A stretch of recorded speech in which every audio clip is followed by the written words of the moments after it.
Hello. What if I told you that there was a problem solving theory that needs you to fail fast, that values quantity over quality, that is an idea bomb in all literal sense, and it's about making more and more choices, building selections rather than killing down and going with one? You might very well go ahead and tell me, Shresh, you're probably kidding yourself or joking around because that problem solving theory may not be the right way to go around. Okay. What if I again? So we all have been marveled by Disney product at some point of time in our life, right? That how perfect they are, and what a feel-good factor it provides. And all of those products we see at a Disney experience store, or all of different toys and other things, right? Now, be more marveled at this particular Disney product is a result of the problem-solving theory I was talking about. Good day, ladies and gentlemen. I am Shresh Bajoria, and I'm here to talk about design thinking and why I personally believe that design thinking is a way forward, not only for business houses, but also in social sector and social initiatives. I'll be very layman with what design thinking is. It's basically not just thinking out of the box, something that we have been told by our marketing professors or our marketing heads in our company.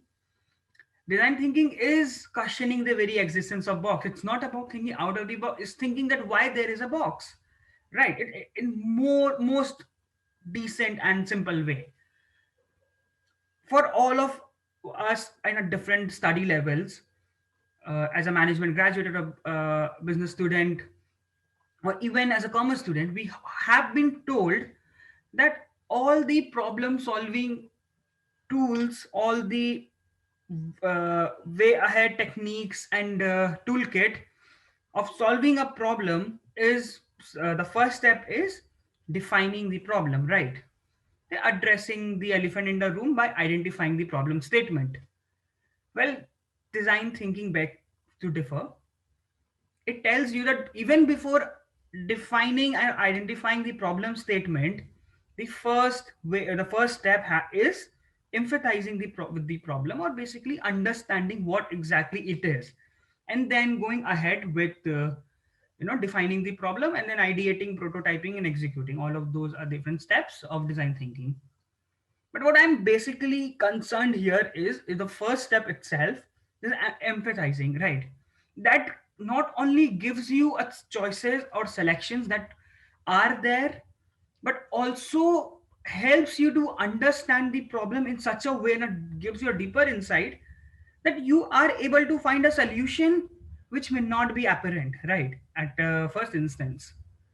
Now, why I tell you this, I'll give you two instances, two stories, successful stories of how design thinking have worked, and of two different countries, of two different decades, of addressing two different problems. Okay, so the first one is of Jerry Sternin, who was invited along with his wife by the government of Vietnam in the early 1990s, right? So, uh, in the early 1990s, Vietnam was having this mass malnourishment problem that they were facing, where a lot of kids from the age of 0 to 5 was being undernourished. And this was rampant at a very large scale. All the external funding, all the external aid that was provided by United Nations and World Health Organization wasn't providing enough supplement or nutrient, right, and wasn't working out. So Jerry Sternin visited the local community of Vietnam. He stayed with the local people, and particularly he chose a group of families, which though were very to very poor category people, but had somehow healthy children, right? Healthy kids. So what Jerry saw that there was a very rare yet consistent behavior in a way they were consuming food or cooking food. That is when he realized that a problem is not something that which can be derived from outside the solution is something which is local and which is present in the kitchen. So what these families of healthy kids did was they were providing carbs and other pulses and peanuts in the other food which the other people in the entire country or community removed because as they were considered unsafe. Though these carbs and small things, nutrient full of nutrient, was available rapidly and readily, it was considered unsafe, and that's why it wasn't used. Also, these kids of 3 to 5, 6 years old, 3 time meal a day, right, with a general thing, but these family of very poor to poor category, having healthy kids, they were given a small amount of food at a very frequent interval, maybe let's just say 5 to 6 times a day, which their small belly could digest and hold. So now this small observation of Jerry helped him to replicate the same thing and give cooking classes to the family along with the team of Save the Children. And these families returned with an 80% positive rate. So now, what does it tell you? It tells you that uh, design thinking not only helps you to to go with a solution which is there, it helps you to dig out a solution which may not be apparent, as I told you. In this case, the problem was the solution wasn't outside, it was in the kitchen. So it uses local expertise to challenge the local problem and find a solution which can be very local. In this case, it's the kitchen, right? Now I'll tell you another story which is more India centric. So come 2000, late 2000, India and particularly Southeast Asian countries was facing a huge problem of premature death, premature babies, right? Uh, Parallelly, Jane Chen, who was pursuing her master's in 2006-2007 in United States, so in her class, the professor gave this problem that India or South Asian countries are facing the problem of premature deaths, and the problem is high cost of incubators, which is up to $20,000. So how would you address this problem and find a solution? So what Jane Chen did, that along with her co-founder and the team, so Jane Chen spent a lot of time in South India observing that what is the real problem, and what she observed was the problem wasn't the incubators, of course, the high cost of incubators.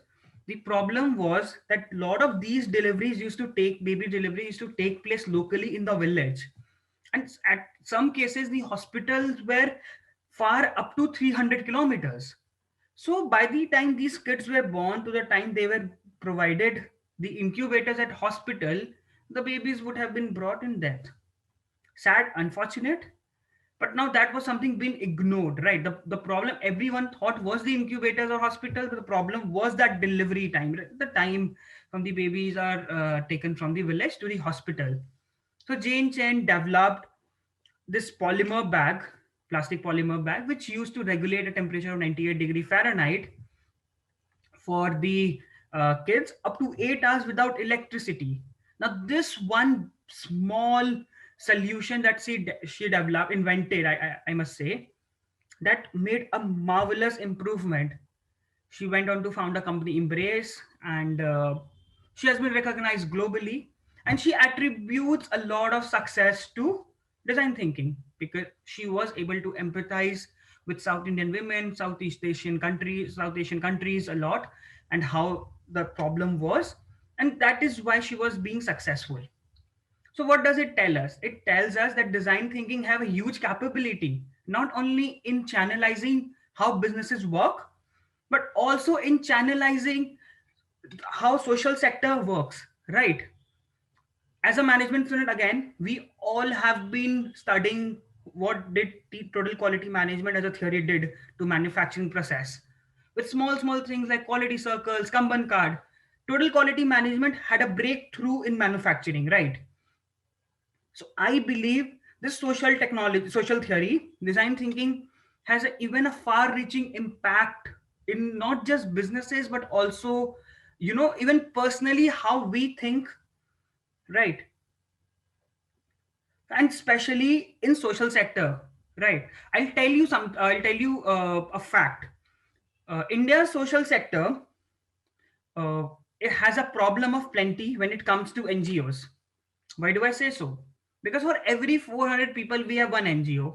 Now, that might sound a lot. So, let me give you a perspective. For every 798 people, we have one policeman. So now that NGO number is twice the number of all total primary education institutes in India. A lot. And that NGO number is 250 times the number of all total primary healthcare institutions in India. Again, huge, right? Then money might be an issue. No. So India has a 13,000 crore CSR market. Again, a huge number. But to sum it up, India has the one of the least non-governmental spending when it comes to healthcare and education. Now, what does that tell you? It tells you that we don't have a problem of initiatives and people or ideas. We do have enough of them, or money or resource, right? We have a problem of designing of these initiatives, the way they are designed. Predominantly, civil service organizations of India or the NGOs, non-government organizations, have been working on a model that was successful in West. And the way it meets the public eye is always of a charity organization. Even the organizations in the social sector are generally grabbed with a syndrome called this is how we have always done, or this is what we always do. Now I believe that is fundamentally wrong, because in an attempt to do good, they are just trying to be efficient rather than being effective. They should stop doing what they are doing and start doing what they should do, and this needs to come right from the top. The founders of these organizations, the change makers, the thinkers, or the philanthropists needs to start doing what is right rather than doing things right. Right? Too much right. So what does that tell me? It tells me that design thinking is not a series of steps. It's not even a tool. It's not even a toolkit. It's not even a technique. What does it? It's a thinking process. It's a whole radical change in a way we think, the way we challenge, look at a problem and go about it. Our generation, the 21st generation, 21st century generation, have not seen Steve Jobs harnessing his innovations with Macintosh and iPad and iMacs, right? I just heard or, maybe probably read about it. But our generation have definitely seen Elon Musk harnessing his design capabilities. Just look at how a Tesla car is designed. Right? It took us 40 years as a mankind to redesign the way we travel by putting wheels to a trolley. It took us 35 years as a mankind to consume content from the stage plays to online OTT platforms. So for me, the next big innovation or the next big idea or next big startup or next big change isn't in that one particular idea. The next big innovation in the next better design. And that starts not only for product, but also for social sector, social initiatives, how we address the problem. The organization where the top leadership group just thinks about money and revenue and streams and doing things right is not a successful organization in 21st century. The organization with things like designer is an organization which would be successful, right? So I would like to end that design thinking is not something which is definitely a success for business houses, but is also a success for social sector, and it would also be a success for personal choices if we start empathizing with the problem. I would like to end with my one of the favorite quote by Steve Jobs, and it's also about design. That design is not something that we see like or feel like. Design is something which makes it use like, right? Thank you, ladies and gentlemen, for joining. I am Shash Bajoria, and it was a great pleasure.